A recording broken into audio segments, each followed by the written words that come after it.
Penyelamatan 4 pekerja tower BTS disandera KKB. Tim gabungan bergerak ke Okbab.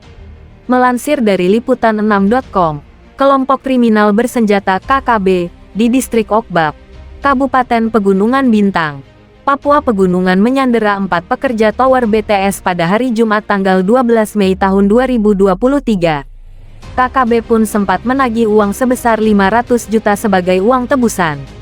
Kasatgas Humas Operasi Damai Cartens 2023, Kombes Doni Charles Go menyebut pihaknya telah merencanakan untuk melakukan penyelamatan keempat pekerja yang menjadi korban penyanderaan itu. Tadi malam sudah dirapatkan oleh gabungan aparat keamanan TNI Polri dan Pemda setempat, ucap Doni saat dikonfirmasi tanggal 13 Mei tahun 2023. Ada beberapa alternatif upaya pembebasan sanderanya, sambungnya. Doni tidak menyebutkan secara rinci perihal rencana pembebasan itu. Namun saat ini tim gabungan sudah mulai bergerak menuju distrik Okbab. Hari ini tim sedang bekerja menuju Okbab, ungkap dia. KKB meminta tebusan 500 juta rupiah usai menyandera 4 pekerja pembangunan Base Transceiver Station, BTS di Okbab, Kabupaten Pegunungan Bintang, Papua Pegunungan. Penyanderaan dilakukan sejak Jumat tanggal 12 Mei tahun 2023. Memang benar KKB yang menyandera para pekerja pembangunan tower BTS di Okbab itu meminta uang tembusan 500 juta rupiah sebagai syarat untuk membebaskan para sandera, kata Kabid Humas Polda Papua Kombes Pol Ignatius Beni Prabowo, Sabtu tanggal 13 Mei tahun 2023. 4 pekerja yang disandera, yaitu Asmar dan Ferry karyawan PT Inti Bangun Sejahtera IBS Peaskulka, staf distrik Okbab, dan Senus Lepitalem distrik Borme. Menurut Beni, Asmar dan Ferry mengalami luka-luka. Beni menjelaskan awal mula terjadinya penyanderaan. Dari laporan yang diterima, 6 pekerja BTS didampingi Kepala Dinas Informasi dan Komunikasi Kabupaten Pegunungan Bintang Alferus Sanwari berangkat dari Oksibil menuju distrik Okbab menggunakan pesawat Lang Air. Setibanya di lapangan terbang Okbab, tiba-tiba didatangi anggota KKB yang membawa senjata tajam dan melakukan kekerasan terhadap 3 orang pekerja. 2 orang yang terluka adalah Alferus Sanwari dan Benyamin Sembiring. Mereka dibebaskan bersama Kadis Infocom, kemudian kembali ke Oksibil untuk mendapatkan perawatan medis di rumah sakit. Berbagai upaya saat ini untuk membebaskan keempat sandera, kata Beni.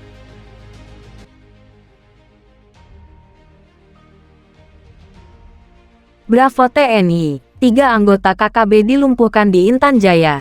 Begini kronologi pengejarannya. Mereka kembali berupaya merebut senjata milik TNI, namun tetap gagal. Ketiganya berusaha melarikan diri ke dalam hutan, tetapi personel TNI memberikan tembakan peringatan dan meminta ketiganya menyerah. Personel TNI yang melakukan pengejaran tersebut terpaksa melumpuhkan ketiganya. Ternyata, senjata yang dipakai anggota KKB ini adalah senjata milik TNI yang diambil dari reruntuhan helikopter milik TNI yang terjatuh tahun 2019 lalu. Sementara itu, Kepala Staf Kepresidenan KSP, Muldoko telah memastikan bahwa negara akan mengambil langkah lebih tegas dalam pengamanan di 3 wilayah Kabupaten Papua.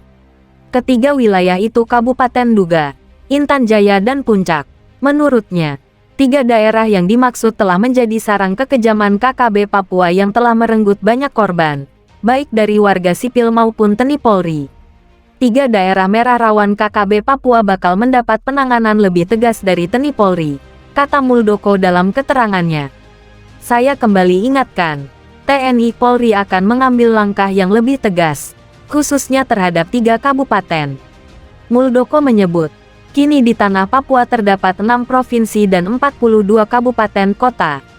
Namun, hanya 3 kabupaten di atas yang disebutkannya sebagai zona merah. Hanya 3 kabupaten yang memang kita nyatakan sebagai daerah merah, karena di daerah itulah sering terjadi tindak kekerasan.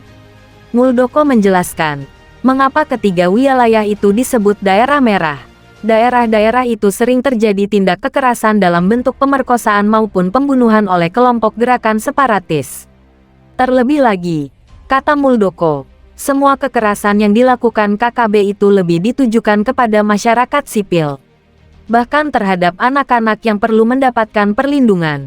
kelompok separatis telah melakukan pelanggaran HAM yang sungguh luar biasa pada masyarakat sipil, pada perempuan, kepada anak-anak, bentuknya pembunuhan dan pemerkosaan.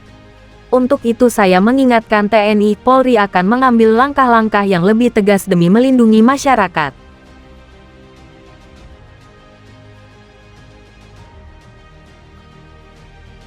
Kode bocor, turun gunung mau ambil logistik perang. Anggota KKB meregang nyawa. Melansir dari sumex.co, strategi TNI memutus jalur logistik KKB mulai membuahkan hasil. Seorang anggota KKB turun gunung hendak mengambil logistik yang disiapkan warga. KKB ini tidak menyadari jika ini jebakan yang sengaja dibuat TNI. Saat akan mengambil logistik itulah anggota TNI menyergap dan memintanya menyerah. Bukannya menyerah, KKB ini justru melarikan diri dengan memberi serangan balik ke TNI. Tak ada pilihan lain. Tindakan tegas terukur TNI terpaksa diterapkan. Sebelumnya, 1 minggu sebelum penyergapan, anggota TNI yang saat ini mendapat dukungan dari masyarakat mendapat informasi berharga bahwa akan ada anggota KKB yang turun gunung untuk mengambil bahan makanan untuk bekal menghadapi TNI Polri. Ini diketahui dari kode yang diberikan KKB ke warga. Jika ada kode ini, artinya warga diminta menyiapkan logistik di suatu tempat. Beberapa hari kemudian akan ada anggota KKB yang turun gunung untuk mengambil logistik itu. Nah, kode inilah yang dibocorkan warga ke TNI hingga berujung ke penyergapan menewaskan anggota KKB. Sementara itu, permasalahan KKB makin rumit. Teroris negara ini mendapat dukungan baru. Kaum muda negara Papua Nugini mendeklarasikan dukungannya untuk kemerdekaan Papua Barat. Mereka menyatakan siap berjuang bersama KKB untuk kemerdekaan Papua Barat sebagai negara berkedaulatan sendiri.